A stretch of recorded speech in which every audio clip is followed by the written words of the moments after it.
Bonjour, bienvenue sur Bible 365. Nous sommes contents que vous soyez avec nous aujourd'hui, pour écouter la lecture du livre Ésaïe chapitre 34 à 37. Si vous êtes nouveau, s'il vous plaît abonnez-vous à la chaîne, aimez et partagez-la pour encourager quelqu'un d'autre à écouter la Bible cette année. Bonne écoute.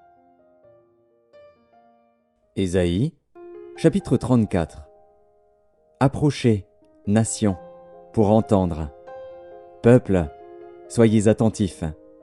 Que la terre écoute, elle et ce qui la remplit, le monde et tout ce qu'il produit. Car la colère de l'Éternel va fondre sur toutes les nations, et sa fureur sur toute leur armée. Il les voue à l'extermination, il les livre au carnage. Leurs morts sont jetés, leurs cadavres exhalent la puanteur, et les montagnes se fondent dans leur sang.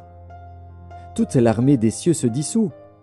Les cieux sont roulés comme un livre, et toute leur armée tombe, comme tombe la feuille de la vigne, comme tombe celle du figuier. Mon épée s'est enivrée dans les cieux. Voici, elle va descendre sur Édom, sur le peuple que j'ai voué à l'extermination pour le châtier.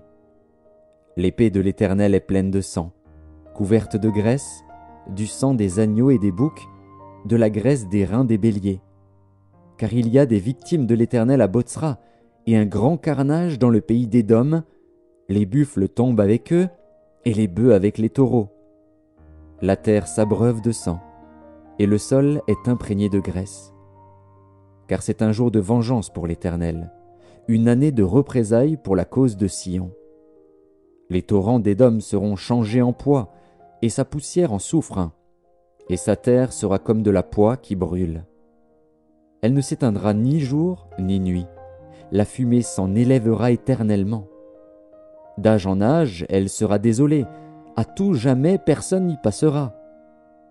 Le pélican et le hérisson la posséderont, la chouette et le corbeau l'habiteront. On y étendra le cordeau de la désolation et le niveau de la destruction. Il n'y aura plus de grand pour proclamer un roi, tous ses princes seront anéantis. Les épines croîtront dans ses palais, les ronces et les chardons dans ses forteresses. Ce sera la demeure des chacals, le repaire des autruches. Les animaux du désert y rencontreront les chiens sauvages, et les boucs s'y appelleront les uns les autres. Là le spectre de la nuit aura sa demeure, et trouvera son lieu de repos. Là le serpent fera son nid, déposera ses œufs, les couvera, et recueillera ses petits à son ombre. Là se rassembleront tous les vautours. Consultez le livre de l'Éternel, et lisez. Aucun d'eux ne fera défaut, ni l'un ni l'autre ne manqueront, car sa bouche l'a ordonné. C'est son esprit qui les rassemblera. Il a jeté pour eux le sort, et sa main leur a partagé cette terre au cordeau. Ils la posséderont toujours. Ils l'habiteront d'âge en âge. Ésaïe, chapitre 35. Le désert et le pays aride se réjouiront. La solitude s'égayera et fleurira comme un narcisse. Elle se couvrira de fleurs et tressaillera de joie, avec chants d'allégresse et cris de triomphe.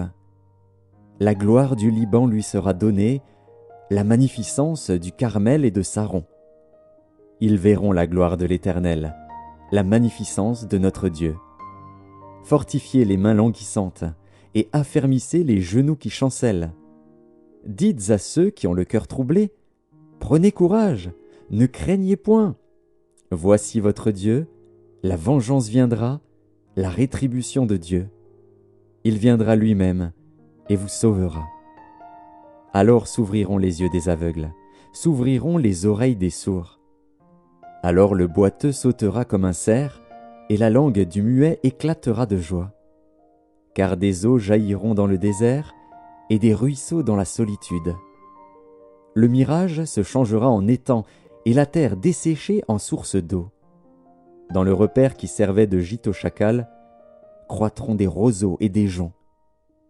Il y aura là un chemin frayé, une route, qu'on appellera la voie sainte. Nul impur n'y passera. Elle sera pour eux seuls. Ceux qui la suivront, même les insensés, ne pourront s'égarer. Sur cette route, point de lion. Nulle bête féroce ne la prendra, nul ne s'y rencontrera. les délivrés y marcheront. Les rachetés de l'Éternel retourneront, ils iront à Sion avec chant de triomphe, et une joie éternelle couronnera leur tête. L'allégresse et la joie s'approcheront, la douleur et les gémissements s'enfuiront. Ésaïe, chapitre 36. La 14e année du roi Ézéchias, Sanchérib, roi d'Assyrie, monta contre toutes les villes fortes de Juda et s'en empara. Et le roi d'Assyrie envoya de Lachis à Jérusalem, vers le roi Ézéchias, Rabshaké avec une puissante armée. Rabshaké s'arrêta à l'aqueduc de l'étang supérieur, sur le chemin du champ du Foulon. Alors Éliakim, fils de Hilkija, chef de la maison du roi, se rendit auprès de lui, avec Shebna, le secrétaire, et Joach, fils d'Azaph, l'archiviste. Rabshaké leur dit, « Dites à Ézéchias, ainsi parle le grand roi, le roi d'Assyrie. Quelle est cette confiance sur laquelle tu t'appuies ? Je te le dis, ce ne sont que des paroles en l'air. Il faut pour la guerre de la prudence et de la force. En qui donc as-tu placé ta confiance pour t'être révolté contre moi ? Voici, tu l'as placé dans l'Égypte. Tu as pris pour soutien ce roseau cassé qui pénètre et perce la main de quiconque s'appuie dessus.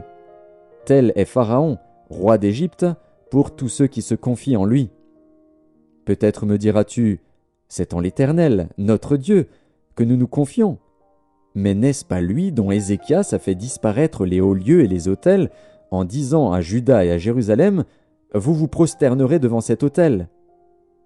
Maintenant, fais une convention avec mon maître, le roi d'Assyrie, et je te donnerai 2000 chevaux si tu peux fournir des cavaliers pour les monter. Comment repousserais-tu un seul chef d'entre les moindres serviteurs de mon maître ? Tu mets ta confiance dans l'Égypte pour les chars et pour les cavaliers. D'ailleurs, est-ce sans la volonté de l'Éternel que je suis monté contre ce pays pour le détruire ? L'Éternel m'a dit, « Monte contre ce pays et détruis-le. » Éliakim, Shebna et Joar dirent à Rabshaké, « Parle à tes serviteurs en araméen, car nous le comprenons, et ne nous parle pas en langue judaïque aux oreilles du peuple qui est sur la muraille. » Rabshaké répondit, « Est-ce à ton maître et à toi que mon maître m'a envoyé dire ces paroles ? N'est-ce pas à ces hommes assis sur la muraille pour manger leurs excréments et pour boire leur urine avec vous ?» Puis Rabshaké s'avança et cria de toute sa force en langue judaïque, « Écoutez les paroles du grand roi, du roi d'Assyrie. Ainsi parle le roi, qu'Ézéchias ne vous abuse point, car il ne pourra vous délivrer.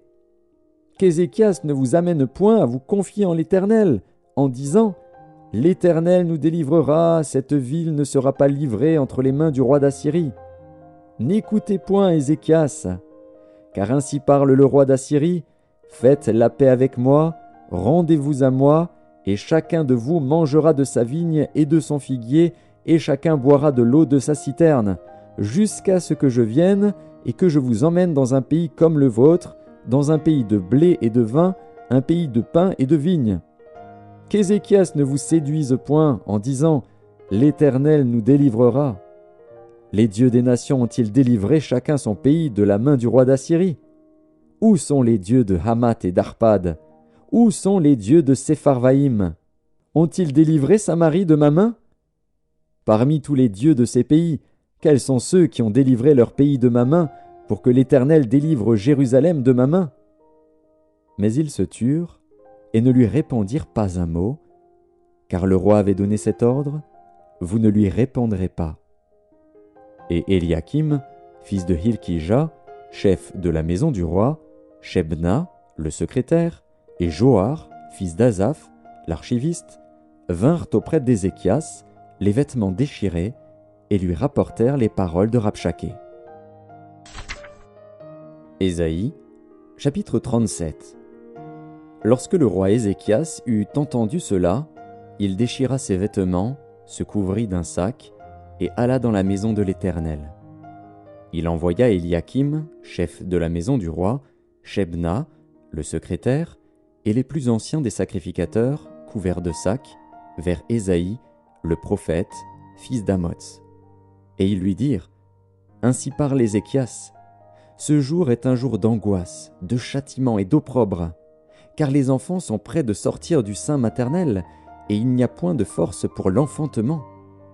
Peut-être l'Éternel, ton Dieu, a-t-il entendu les paroles de Rabshakeh, que le roi d'Assyrie, son maître, a envoyé pour insulter le Dieu vivant, et peut-être l'Éternel, ton Dieu, exercera-t-il ses châtiments à cause des paroles qu'il a entendues. Fais donc monter une prière pour le reste qui subsiste encore. Les serviteurs du roi Ézéchias allèrent donc auprès d'Ésaïe. Et Ésaïe leur dit, « Voici ce que vous direz à votre maître. Ainsi parle l'Éternel. Ne t'effraie point des paroles que tu as entendues et par lesquelles m'ont outragé les serviteurs du roi d'Assyrie.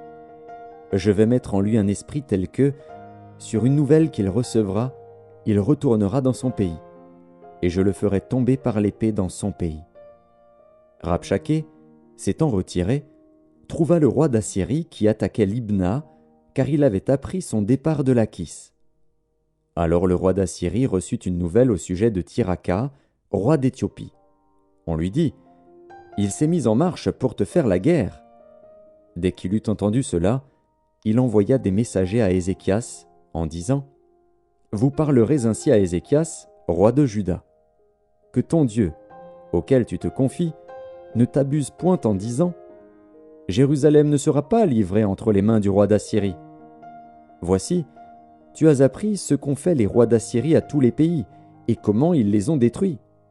Et toi, tu serais délivré? Les dieux des nations que mes pères ont détruites les ont-ils délivrés? Gozan, Charan, Retsef, et les fils d'Éden qui sont à Télassar? Où sont le roi de Hamath, le roi d'Arpad, et le roi de la ville de Sepharvaïm, d'Ena et d'Ivva? Ézéchias prit la lettre de la main des messagers et la lut.